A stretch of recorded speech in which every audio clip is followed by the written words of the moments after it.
What it do, y'all? Welcome back to another video, and as you can probably tell, I am not wearing a beanie today. I wanted to show my new subscribers that I do have hair, in fact, and I am not bald, okay? I'm not bald. As you can see, look, I do have hair, but today I really wanted to just sit back and chill. This video showed up on my news feed on YouTube about 2010's nostalgia.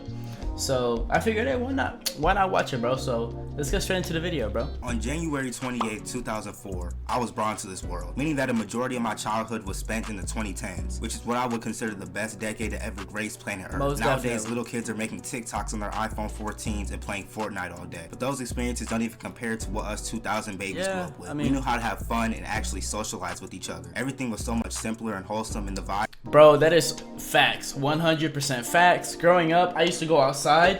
Me and my friends used to have like this meetup spot by the neighborhood, and it was by this green little, I forgot what they're called. It's green, and like I guess it powers the electricity of the house or something. I forgot what it was. We used to jump on that shit and like throw rocks at it, hoping that it would blow up or something.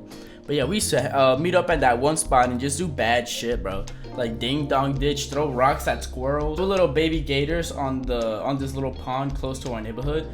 We would like throw rocks at them, like try to pick them up every once in a while, and I don't know, we were just doing bad shit, bro. Vibes that were caught throughout the 2010s will never be matched again in the history of mankind. Now, obviously I won't be able to cover everything in this one video, but today we are taking a trip down memory lane and highlighting some of our past memories and nostalgic experiences from the 2010s. Oh, no man, slander, all nostalgia. Comment down below your most nostalgic moment or experience from your childhood, and like and subscribe if you're new. First, we gotta talk about the absolutely outstanding surplus of cartoons that we had. We already know about the holy trinity of cartoons.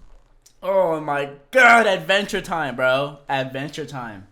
I feel like Cartoon Network and like Nickelodeon, like the randomness of it shaped my my sense of humor, bro. It literally shaped the way I make jokes nowadays. It's so fucking Gumball, crazy, Adventure Time, and Regular Show were all in their prime. Y'all don't know how hype it used to be when Cartoon Network would show commercials teasing the new episodes. And if I couldn't watch it live, I used to wake up early at the crack of dawn to watch the recordings of these shows. All I needed were my cartoons and a bowl of Reese's Puffs. There were so many elite cartoons. Yo, I remember that commercial. Reese's Puffs, Reese's Puffs.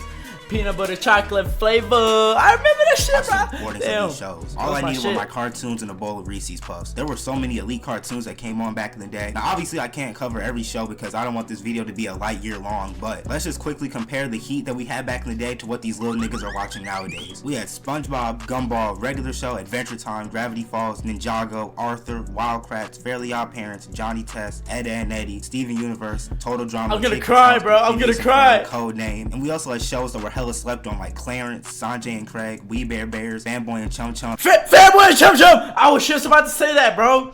That show was so slept on, bro.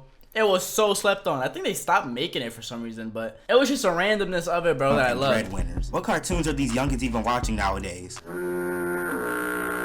And don't think I forgot about the live action shows like Jessie, Drake and Josh, Ant Farm, iCarly, etc. Now we gotta talk about the games that we had back then. We gotta talk about how revolutionary the Wii was. All you fetuses and 5-year-olds are getting PS5s before kindergarten and shit. But y'all don't know about the Wii and the experience that it provided for us. The Wii that we got came with Wii Sports, and I remember spending an entire Saturday scrapping with that bald head. That one black dude, yeah. On the lore. This Steve Harvey, Terry Crews love child is the 6th worst at tennis, 5th worst at baseball, but in boxing, Lord have mercy. He is the champion with the skill level of 1,550 to 1,649. I've never had more beef with a virtual character in my life. I swear they used to be rigging the boxing matches, bro. Because I would hit this nigga with the Chris Breezy, Floyd Mayweather, Draymond Green combo and leave this nigga slumped like Nate Robinson. But then he would instantly revive like Undertaker in this bitch. But when I get dropped for the first time, I'm out for the fucking count. Say goodnight. But anyways, I believe that Wii Sports ultimately changed the history of gaming as we know it. The Wii walked so the Oculus could run. No ifs, ands, or buts. The other game that I remember being good at was Michael Jackson The Experience. If you didn't have this game, you wasn't really tapped in for real. This nigga Mike used to be... I was tapped in, bro. I was tapped in. I just didn't have that game. I just didn't have the game. But I did have Rock Band, and I have the drum set and the guitar and shit. So I was low kind of tapped in. Yeah. my personal fitness trainer. I used to be dancing my ass off, but I could never get 5 stars. I swear I would hit every move perfectly, but I would still end up with 3 stars max. That shit used to have my little ass sweating like a bitch. Could you imagine if they had an online version where you could dance against random niggas? That would have added a whole different element. I think this game is the reason why I fuck with MJ so much. The game was ahead of its time and had all of us thinking that we were the next Michael Jackson. Top tier memories. And don't even get me started on the mobile games. Nowadays, these games that they be promoting at the App Store look like some shit that Clarence designed. And then they'll try to bait you into downloading the app by being dumb as hell and intentionally not beating the level. But back in the day, the App Store was better than having a console. You had Angry Birds, Temple Run, Doodle Jump, Fruit Ninja, Plants vs. Zombies, Flappy Bird, Crossy Road, Cut the Rope, Where's My Water, Minecraft Pocket I don't know if he's gonna say it already, but Balloons Tower Defense, bro, elite Edition, game. Jetpack Joyride, Subway Surfers, Pokemon Go, Clash of Clans, and Geometry Dash. And I also want to give Minecraft a gold medal for being the best game of my childhood. And plus, Five Nights at Freddy's and Slender Man set the tone for a lot of future horror games. The next device that really had us young niggas in a chokehold was the Nintendo DS. I remember I got one for Christmas when I was like 8 and I was in love. The first game that I got for it was Kirby Superstar Ultra, and I was grinding the hell out that game. Pause. And I know for a fact that all you who own the DS tried to play under the covers in your room when you're supposed to be sleeping. My parents would come into my room to check on me, and I would throw that motherfucker under my pillow so quick, bro. And what's crazy is that nah, bro, cause I grew up with my sister, so me and my sister both had a DS. So when we were supposed to be asleep, we would be like, we had our own room. So I was in my room, she was in her room, and I would be like under my cover, like all those little DS messages, be like, we're supposed to be sleepy, like laughing and shit, bro. Childhood was so peak at that time, bro. It was so peak. Sometimes I wouldn't be able to turn down the volume quick enough, and all they would see is this. Oh God, bro, yeah. Yeah, that shit never worked. Now, the last game that I want to quickly mention that was an essential part of my childhood was Pop Tropica. I'm gonna be honest, Pop Tropica was the first game where I was looking up cheat codes and shit, bro. Like, I was traveling to all them islands like Christopher. I gotta make a video playing Pop Tropica, bro. Columbus. I might just do it after this. There was so much that you could do in that game, and it was addictive as hell to play. Every time we used to go to the computer lab, that was the first thing that I was on. But then they blocked the shit. My heart felt like Lizzo had sat on it. Now we gotta talk about the internet back then. There weren't people getting canceled on Twitter for having opinions. There weren't S-tier thoughts making it OnlyFans. No cringe, just vibes. Firstly, YouTube was top tier. If you were watching YouTube back when the logo looked like this, then you were OG. Now, if you're not an actual sperm cell, then you'll remember Smosh. Before Smosh was a big ass business with an army of niggas as a crew, I'm not gonna lie, bro. I was never really that big into Smosh, bro. I don't know why. Maybe it was because I didn't really have that much access to, like, I mean, I did have like a computer and DS, so I could be on YouTube, but if I did go on YouTube, I was watching like Dashie, Berleezy Exposed. I was watching a lot of Leafy, bro. He's part of the reason why my sense of humor is the way it is today, Leafy. And yeah, stuff like that. I never really got into Smosh. Consisted of Ian Hecox and Anthony Padilla. They were the ultimate duo, and their videos were unmatched.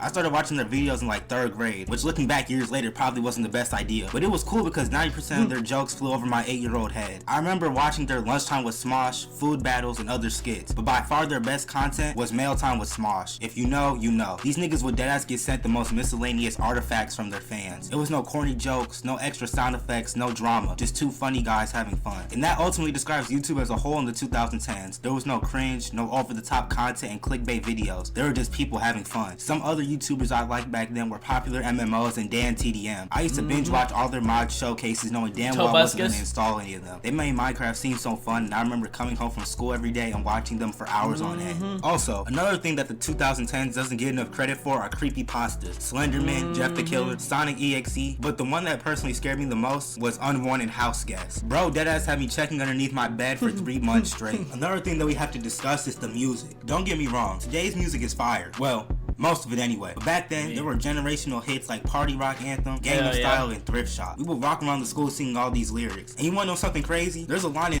Usher had us in a chokehold, bro. Usher, who's the one dude from Trap Queen, the song Trap Queen, Fetty Wap, that's Fetty Wap, yeah, that's Fetty. Bro, all those artists had all of us in a chokehold, bro. Thrift Shop where Malcolm Moore sings, draped in a leopard mink, girl standing next to me, probably should have washed this, smells like R. Kelly sheets. And I vividly remember asking my older sister what that meant, and she told me that I didn't need to know. So then I educated myself and instantly regretted it. But there was one individual who had the entire planet in his palm. Willie Maxwell II, better known as Fetty Wap, was the coldest nigga. I just said that, bro! I told y'all, bro. I told y'all.